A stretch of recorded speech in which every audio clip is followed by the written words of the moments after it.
हम कर रहे हैं गीता का पहला अध्याय। और पहले अध्याय में पहले श्लोक के बारे में हमने बात की थी। हमने कहा धृतराष्ट्र जो है वो हमारे अंधे मन का प्रतीक है। और पूरे गीता में जो कैरेक्टर्स हैं they are metaphorically representing something within us. This war is war within us. This is a kind of a psychological war. एक हमारे अंतर मन का युद्ध जो हर दिन हर क्षण हमारे भीतर घटित होता रहता है। और इस भीतर के युद्ध को हम कैसे जीतें, गीता जो है ये मार्ग हमारे लिए प्रशस्त करती है। तो इस युद्ध में हम सबसे पहले समझ रहे हैं, हमारी शक्तियों को समझ रहे हैं, हमारे खिलाफ कौन खड़ा है, हमारे अंदर ही उनको हम समझ रहे हैं। और कैसे फिर हम अपनी अच्छी और बुरी दोनों तरह की जो ताकतें हैं उनसे युद्ध में कैसे हम पूरी ताकतों पर विजय प्राप्त करें।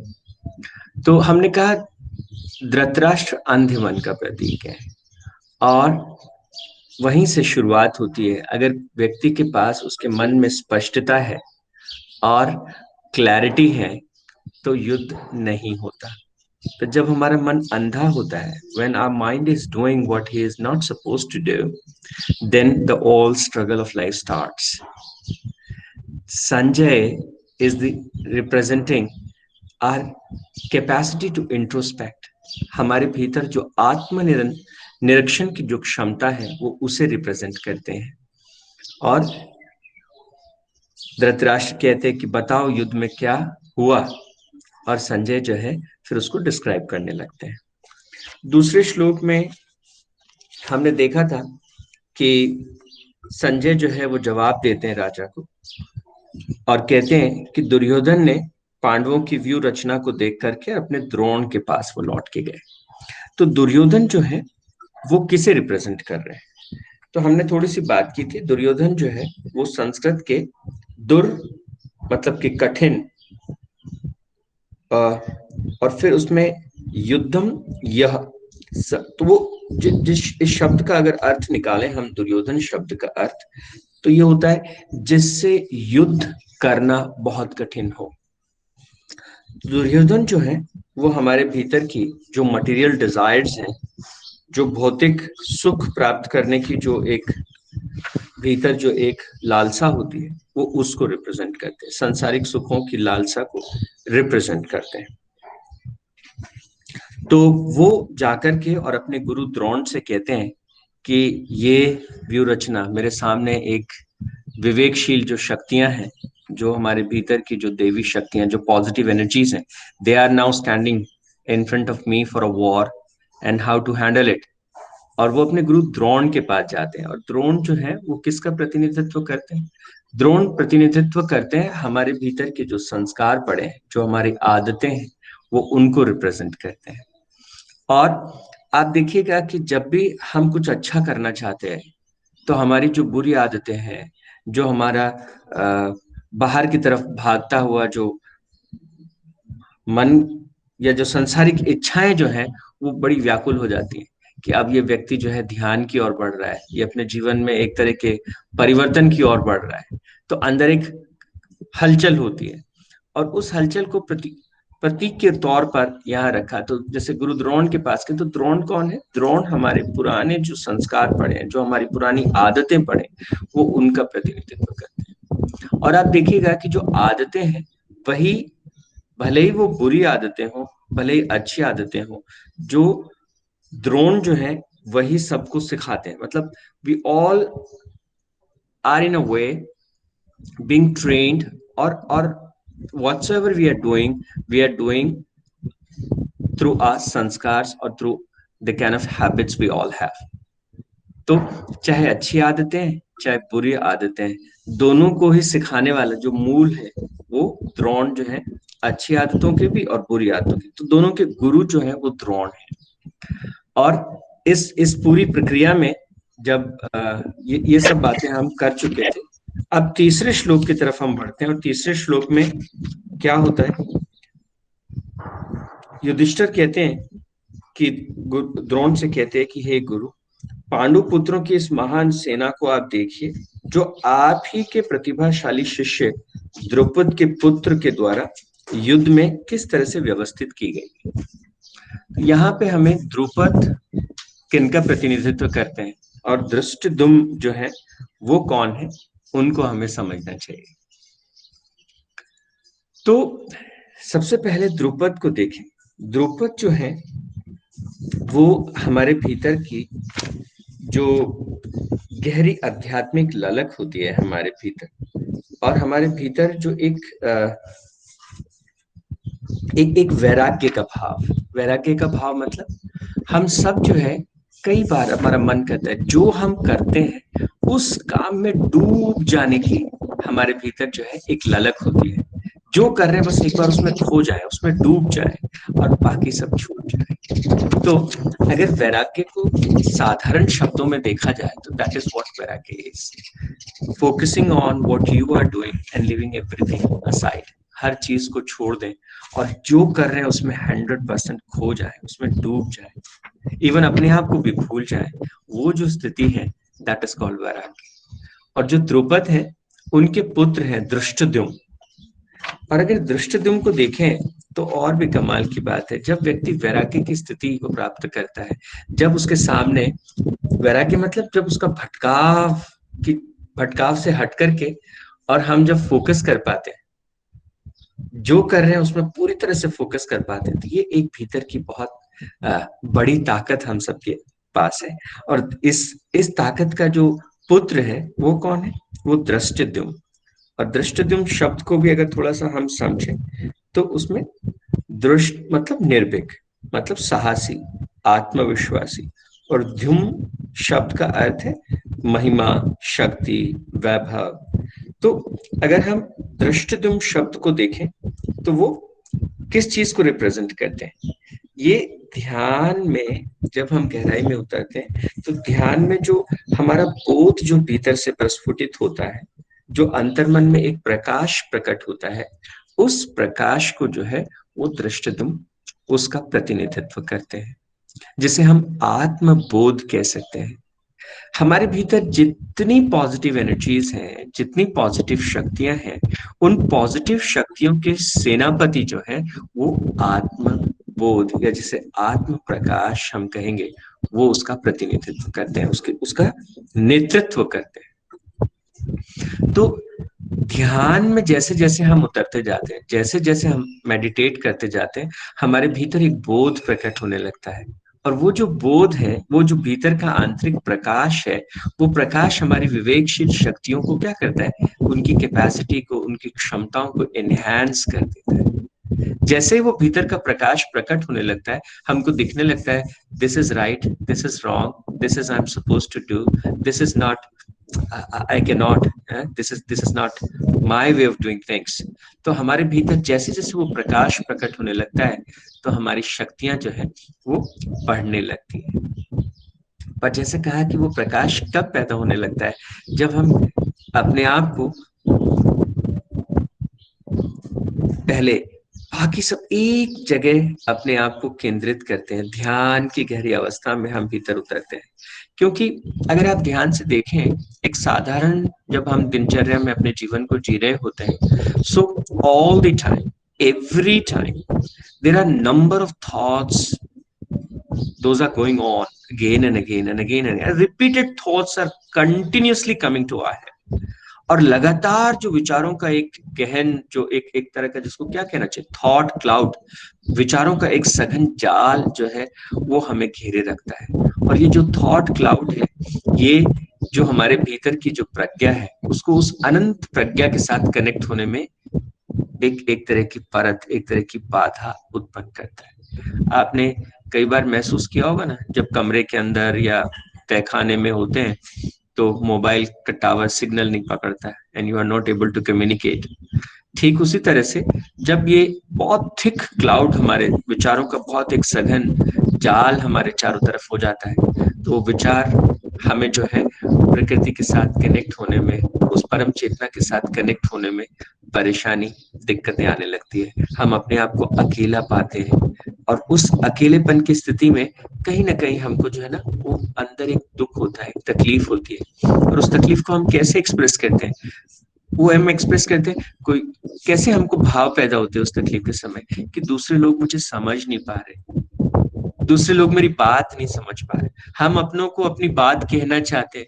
आई am trying to express something to my like sister and she is not able to understand. I'm trying to explain something to my wife and she is not able to understand. I'm trying to explain something to my daughter, something to my son, and he or she is not able to understand. We get stuck, मेरी बात दूसरों को समझ क्यों नहीं आ रही, और अगर समझ आ रही है तो इनके हृदय में जो मैं एक इच्छित परिवर्तन चाहता हूँ, मैं चाहता हूँ कि अपने जीवन को थोड़ा और इनका जीवन अच्छा हो जाए, ये अच्छे से उसे जिए, तो इन बच्चों तक मेरी बात पहुंच क्यों नहीं रही, क्योंकि वो जो थॉट क्लाउड है वो हमारा कम्युनिकेशन ना केवल हमारे आसपास के लोगों से बल्कि पूरी प्रकृति से, पूरे इस कायनात से, अस्तित्व से उस कनेक्शन को जो है बाधित कर देता है, उस कनेक्शन को काट देता है। तो फिर हमको क्या करना चाहिए, हमको ध्यान में जाना चाहिए, ध्यान का हमें अभ्यास करना चाहिए, और जैसे जैसे हम गहरे ध्यान में उतरते जाते हैं हमारा जो विचार है, जो थॉट्स हैं, वो क्या करते जाते हैं, सेटल डाउन होते चले जाते हैं। जैसे जैसे थॉट्स जो है वो सेटल डाउन होते चले जाते हैं, वैसे वैसे क्या होता है, एक शांति भीतर प्रकट होने लगती है, और उस परिस्थिति में जो है, उस हालत में जो है क्या घटित होता है, वो भीतर का प्रकाश जो है जिसे हम आत्म प्रकाश कहते हैं, वो प्रकट होने लगता है। और वो आत्म प्रकाश जो है जिसे हम आत्म बोध कहते हैं, वो हमें जो है एक तरीके से वो हमारा कंट्रोल ले लेता है। वो कहता है okay I will show you, I lead, एक सेनापति के रूप में जो है वो हमारे समक्ष, हमारे मार्गदर्शन के लिए वो आके खड़ा हो जाता है। तो दृष्टद्युम्न जो है वो हमारे उस भीतर के उस सेनापति का प्रतिनिधित्व करते हैं। तो यहां हमने देखा कि और भी बहुत सारे योद्धाओं की बात जो है वो आगे वाले श्लोकों में हम देखेंगे कि बहुत सारे योद्धा, अर्जुन की बात करेंगे क्योंकि अगले श्लोक में जो है वो एक्सप्लेन करते हैं कौन कौन से योद्धा जो है वो सामने युद्ध के लिए तैयार हैं। तो भीम की बात होती है, अर्जुन की बात होती है, युयुधान, विराट, द्रुपद, है ना, दृष्टकेतु, चेतिकान, काशीराज, तो ये हमारे भीतर की जो पॉजिटिव शक्तियां हैं ये सब उनके प्रतीक हैं। अर्जुन हमारी आत्म नियंत्रण की क्षमता के प्रतीक हैं, the self control we have in us. Bhim जो है वो हमारे प्राण के नियंत्रण की शक्ति के प्रतीक हैं। फिर हमारे भीतर जो भी पॉजिटिव चीजें हैं, हमारे भीतर भक्ति का भाव है, हमारे भीतर वैराग्य का भाव है, हमारे भीतर जो है वो एक तरह का साइकिक रेजिस्टेंस भी होता है, हमारे भीतर जो है जो प्रज्ञा है, हमारे भीतर जो एक विवेक की शक्ति है, ये सारे जो योद्धा जो पांडवों की सेना की तरफ खड़े हैं, वो अंतर्मुखता की बात है या वो बहुत जो भी आत्म संयम की बात है, तो वो सारे योद्धा जो है वो रिप्रेजेंट करते हैं हमारे भीतर की पॉजिटिव क्वालिटीज को। तो इस सुंदर ग्रंथ में जो बात हमको समझ आती है, ये जो युद्ध हमारे भीतर जो पल पल घटित होता है, इस युद्ध में जीतने की जो राह है वो कैसे प्रस्तुत होती है, वो उस रास्ते में हम आगे बढ़ सकते हैं जैसे जैसे हमारे भीतर जो है आत्मबोध प्रकट होने लगता है। और अभी तक हमने 3 चीजों के बारे में बात की। पहला हमने कहा आत्मनिरीक्षण के बारे में, कि हम लगातार अपने आप को देखते रहें क्या मेरे भीतर घटित हो रहा है, कौन जीत रहा है। तो बच्चों को, बड़ों को, हम सबको लगातार देखना चाहिए, लगातार हमारे भीतर जो है वो ये आत्मनिरीक्षण जो है वो चलते रहना चाहिए। तो हमने आत्मनिरीक्षण की बात की, सेल्फ इंट्रोस्पेक्शन की बात की, और ये सेल्फ इंट्रोस्पेक्शन जो है वो हमें मदद करता है। और दूसरी जो हमने बात की कि हम अपने भीतर जो है वो इस आत्मबोध की शक्ति को प्रकट करें। और तीसरा हमने बात की दूसरे श्लोक में कि जब भी हम आगे की तरफ बढ़ते हैं तो हमारा जो जो जो कोई हमें रोक लेता है, जो आगे बढ़ने में जो हमारे रुकावट पैदा होती है, वो कौन है? वो रुकावटें जो है वो हमारे भीतर की जो बहुत सारी अनऑर्गेनाइज जो इच्छाएं हैं, वो जो है बहुत सारी दिक्कतें पैदा करती है। और साथ ही साथ जो हमारे पुरानी आदतें हैं, वो एक बहुत बड़ा संकट जो है वो हमारे सामने प्रकट करती है। तो हमें एक टाइम। तरफ, हाँ जी बेटा, एक तरफ हमें अपनी पुरानी आदतों को ठीक करना है, भले ही वो पुरानी आदतें विचार के संबंध में है, भावना के स्तर पर है, कार्य के स्तर पर है, whatsoever level that may be, पर उन उन उन कंडीशनिंग्स को, उन आदतों को हमें रिपेयर करना है। और उसको रिपेयर करने के लिए मुझे ऐसा लगता है कि हमें बारीकी से उसे देखना जो है वो पहली शुरुआत है। तो गहराई से हम देखें कि मैं जिस तरह का जीवन जीना चाहता हूँ, जिस तरह का व्यक्ति मैं होना चाहता हूँ, जिस तरह से मैं खिलना चाहता हूँ, उसमें क्या चीजें हैं जो रुकावटें पैदा करती हैं। एक और चीज मैं आपसे बताऊं, इच्छा शब्द को लेकर के भी बहुत सारे कंफ्यूजन्स होते हैं। बहुत बार हम ऐसे सोचते हैं कि there should not be any kind of desire in your mind. किसी तरह की कोई डिजायर जो है वो मन में नहीं होनी चाहिए। ऐसा एक हमारे को जब हम गीता की बात करते हैं, जब संसारिक इच्छाओं की बात करते हैं, जब मैं कह रहा हूँ कि दुर्योधन संसारिक इच्छाओं के प्रतीक है, तो बहुत से बच्चों के मन में एक प्रश्न उठता होगा शायद। वो सोचते होंगे कि क्या फिर मुझे डॉक्टर नहीं बनना, क्या मुझे ये नहीं करना, क्या मुझे मैं किसी तरह की इच्छा नहीं रखूंगा तो फिर मेरे को काम करने का मोटिवेशन कैसे आएगा। ये एक छोटा सा कंफ्यूजन होता है। तो इस बात को बहुत ठीक ढंग से हमको समझ लेना चाहिए। देखो, जब भी हम जीवन का लक्ष्य निर्धारित करते हैं तो हमारे पास एक रास्ता होता है। जैसे लेट्स से एक बच्चा है और उस बच्चे ने सोचा कि I am going to be this, I want to be a doctor. और मैं डॉक्टर क्यों होना चाहता हूँ? क्योंकि इट इज, डॉक्टर तो बहुत पैसे वाले होते हैं, उससे मैं बहुत अच्छा पैसा कमा सकता हूँ। तो ये, again I am saying, you need to be very careful. जब आप अपने लक्ष्य को, अपने टारगेट्स को सेटअप करते हैं, तो you need to be very careful कि जब मैं लक्ष्य का निर्धारण कर रहा हूँ तो उस समय मैं क्या कर रहा हूँ। मैं उस समय कुछ हासिल करना चाहता हूँ, मैं कुछ चीजों को कंज्यूम करना चाहता हूँ, मैं, या मैं कुछ देना चाहता हूँ। तो डॉक्टर बन के पैसा कमाना मेरा ध्येय है, या डॉक्टर बन के और सेवा करना मेरा ध्येय है? पैसा जो है जब आप सेवा करेंगे तो भी अपने आप आ जाएगा। जो सुविधाएं आपको चाहिए, जो सम्मान आपको चाहिए, जो इज्जत आपको चाहिए, आप अगर पूरे तल्लीनता से, सेवा भाव से उसको करेंगे, तो जो आपको चाहिए वो सब आपको मिल जाएगा। Even you need not to go crazy behind it, right? And if you'll just go mad for money, what will happen? You will see there'll be money there, but then there'll be a lot of frustration, a lot of stress, a lot of this that. तो इसलिए भगवान कहते हैं कि जब हम अपने, जो भी हम कर रहे हैं उस करने की प्रक्रिया में, दुर्योधन क्या कह रहे हैं, ये भी चाहिए मुझे, अर्जुन का राज्य भी मुझे चाहिए, मुझे ये राज्य भी मुझे चाहिए, सब मुझे चाहिए। और उसके मन में जो है वो देने का भाव नहीं है, सिर्फ मुझे चाहिए। बस मम्मा मेरा ख्याल करें, पापा मेरा ख्याल करें, सब लोग मेरा ख्याल करें और मैं कुछ नहीं करूं। ये जो हमारे भाव है, इस भाव को दुर्योधन से रिप्रेजेंट किया गया, इसी को इच्छा यहाँ जो है बोला गया है, कि बस इच्छाएं हैं, दूसरे मेरे लिए करते जाए। लेकिन जब हमको आत्मबोध होता है तो हमारे मन में एक भाव प्रकट होता है कि मुझे करना है, मुझे अपने मम्मी पापा के लिए कुछ करना है, मुझे अपने समाज के लिए कुछ करना है, मुझे इस विश्व के लिए कुछ करना है, मुझे पूरी दुनिया के लिए कुछ करना है, और मेरे भीतर क्या श्रेष्ठ है जो मैं सबके लिए कर सकता हूँ। मैं ऐसा क्या काम कर सकता हूँ जिससे इस विश्व का थोड़ा भला हो, थोड़ा अच्छा हो। जब इस भाव से भर करके जीवन में आप आगे बढ़ते हैं तो जीवन की जो सारी जो पॉजिटिव, जो डिवाइन क्वालिटीज है, वो आपके भीतर से प्रकट होने लगती है। ठीक है ना? तो ये भाव कि मुझे देना है, मैं, मुझे कुछ करना है, मुझे देना है, वो देने का जो भाव है वो हमारे भीतर कब प्रकट होता है? जब आत्मबोध प्रकट होता है, धीरे धीरे उसका प्रकाश हमारे भीतर फूटने लगता है। जैसे जैसे ध्यान में गहरे जाते हैं वो प्रकाश हमारे भीतर फूटने लगता है। तो 3 चीजों के बारे में पहले 3 श्लोक में हमने बात की। आत्मनिरीक्षण की बात, अपनी इच्छाओं के ऊपर नजर रखने की बात कि सिर्फ मैं दूसरों से लेने की इच्छा रख रहा हूं कि मैं देने का भाव रख रहा हूं, और तीसरा आत्मबोध। इन 3 चीजों के बारे में हमने अभी तक बात की।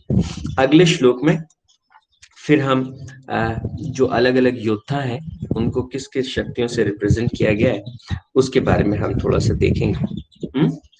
आज के लिए इतना ही। Thank you so much. जय Shri Krishna. Thank you sir. जय श्री कृष्णा मधु जी, जय श्री कृष्णा। हम सबके भीतर वो प्रकाश प्रकट हो, शुभकामनाओं के साथ। Thank you so much. Have a wonderful and a great day. Bye बच्चों। Thank you so much. Thank you. Bye bye. Bye bye. See you. Thank you, sir. Have a great day.